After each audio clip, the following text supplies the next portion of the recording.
Guys, I have been very excited to do my review on this knife, the Luft Concepts RWB, sent to me by Ryan over there and Jake. I've been talking a lot with Ryan and some with Jake. Good to kind of run it back and talk to Jake. It's been a while, and to kind of get to know Ryan a little bit better. Great dudes over there. And guys, this is the Knives Fast channel. If you're new around these parts, why don't you subscribe and hit that notification bell if you've been around. Check and see if you've hit the notification bell, and leave me a comment and a like, and let me know what you think of this beautiful knife. And yeah, you can go over to Instagram and check me out, and stick around for a live stream on Monday nights at 7:45 p.m. Eastern. Now, again, I said this is from Luft Concepts, and they sent it to me, guys, and you can take that however you want, but I'm going to give you an honest review. And honestly, I really like this knife. I like their packaging. Comes with a cloth, and really cool. There was a pin. I think they might come with a pin, but there was a pin in there, and sticker and all that stuff. So really cool. I'm going to move some of this off so we don't fight with any focus issues. So at the time of recording of this knife, there are some of these available, this review, there are some of these available at Blade HQ, and Ryan told me there would be a few there and a few at wow, KC, River's Edge Cutlery, and then they will have some at Blade Show Texas. So if you're going there, check that. I even saw on their Instagram they're antiquing some of these, and they might shipwreck some. So if you're going to Blade Show Texas, you're going to want to check that out. Now there's other versions. It seems that those have sort of already, the pre-order was fulfilled and everything else. So, but just do yourself a favor and look at Blade HQ and River's Edge Cutlery and Luft Knives website, which I will leave below. And, maybe there's some of these available. Now, this is a very interesting knife. I believe these are made by Riot. This side is brass on this one. There is some pretty heavy milling on the brass down in there and on the titanium. It still feels pretty hefty, but not, it's not overweight for the size of knife for me at all. It feels really good. Now you have a clamshell design here, so no back spacer per se. It's created by the construction, which is very simple. You have your pivot, you have two screws here that hold the clamshell. This one assumedly is used by the clip, but the clip is not reversible. You do have good retention on the clip, a nice, a nice ramp. Now, we'll tell you, I'm going to do this one more time just to make sure. Yeah, so on the way in, it does gather. I wear kind of thin, more pliable pants. I don't wear jeans, so I wear cargo pants. And it does catch a little bit on that ramp, but you just got to just sort of wiggle it, and it goes right in. It comes out just fine. Your carry, there's a little bit sticking out here, not much. It is not reversible. There is not a lanyard hole. It is flat scales per se, but because you've got this tilt all the way around as far as the chamfered or the turn down, it feels contoured, and it's great. You have this wonderful milling here on both sides, and it is a frame lock. You do have an internally mounted steel lock bar insert, and your lock bar relief is on the inside. And I just noticed, yeah, the Luft logo is down inside there. I don't know if you guys can see it, but it's milled inside. And then there's some sort of numbering there. Hold on, we're going to see what this says.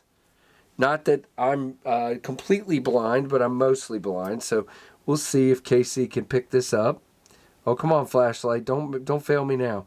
It just says 20 CV RWB. And then again, you can see, maybe you can see the logo there. I hope you can.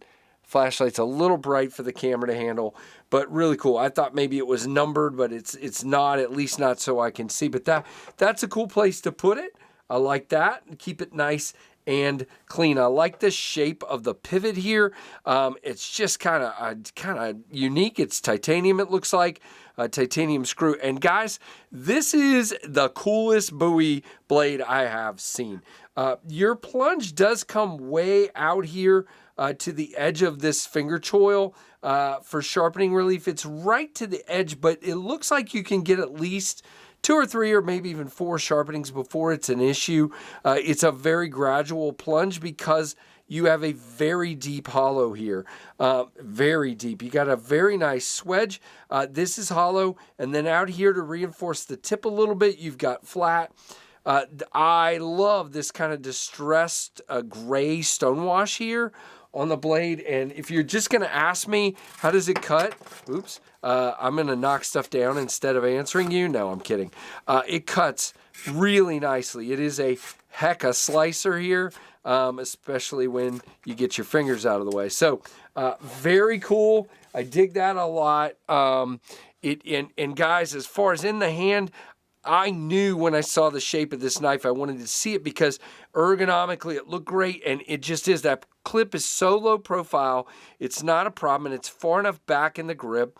It is a 4-finger grip, feels great, and when you're cutting, you have this nice flat landing spot. No jimping, but for me, I don't need it. Love the shape of the hole. It does, the detent is fantastic, by the way. And you can go anywhere in that hole, and it is snappy as heck. Same thing for a thumb flick. You can see snappy. It does drop and then smoothly shake down. We are dead centered, and lockup is great. No movement at all. And then there's like a 45% lockup there. Now, the one little nick I would give this knife is, you guys know me, I'm that guy. I want to pass through, okay? I prefer a pass through. They're trying to keep their design really clean. I get it.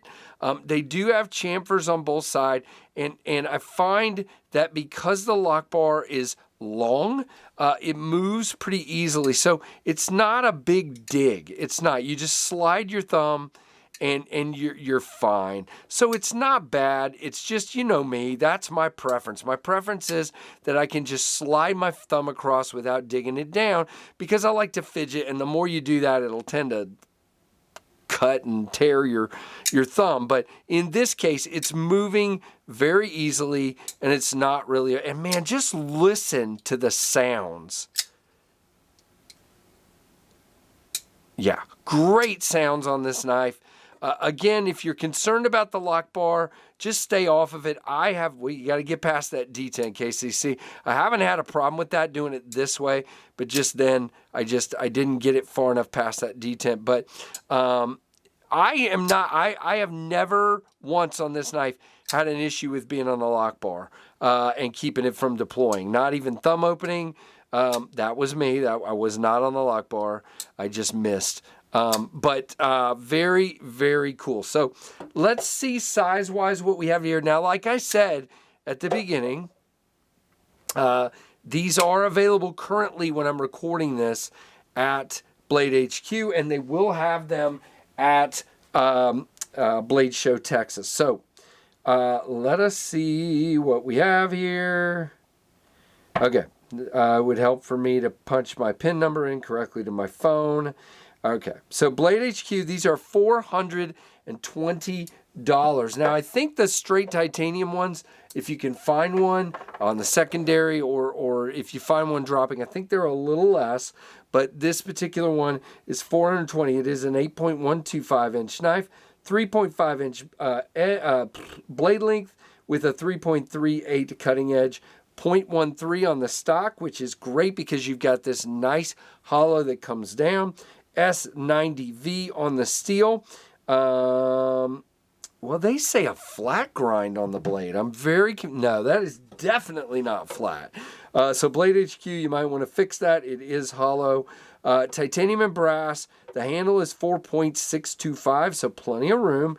Tip up, right hand only, 5.10 ounces.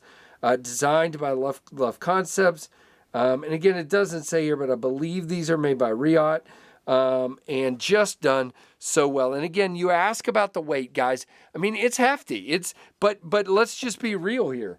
For those of you that have my design of the Jetstream, the Tempest Jetstream, the Jetstream is 4.9 ounces. Now, it's a taller, thicker knife, but I mean, you're not far off from what the Jetstream weighs, and it just, it doesn't feel hefty to me at all. Now, it will patina if you get the brass one. And, you know, some people say it stinks. I don't know if I just don't sweat enough or what. I don't usually have that issue, but you know, I get it. Everybody's different. So I'm going to send this back to Ryan, guys, so they can maybe sell this one to clean it up and sell it to somebody or whatever. But I really appreciate them loaning it to me. Super awesome of them to do. I did get to see an AVNT not too long ago in brass from Urban EDC, and that was a great knife too.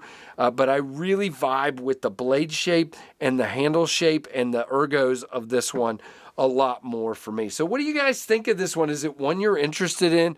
Let me know down below. Again, on the channel, trying to bring you everything from really premium to really budget, and I hope you guys enjoy that, so let me know. Definitely make sure you've commented and give me a like, and thanks for watching the Knives Fast channel.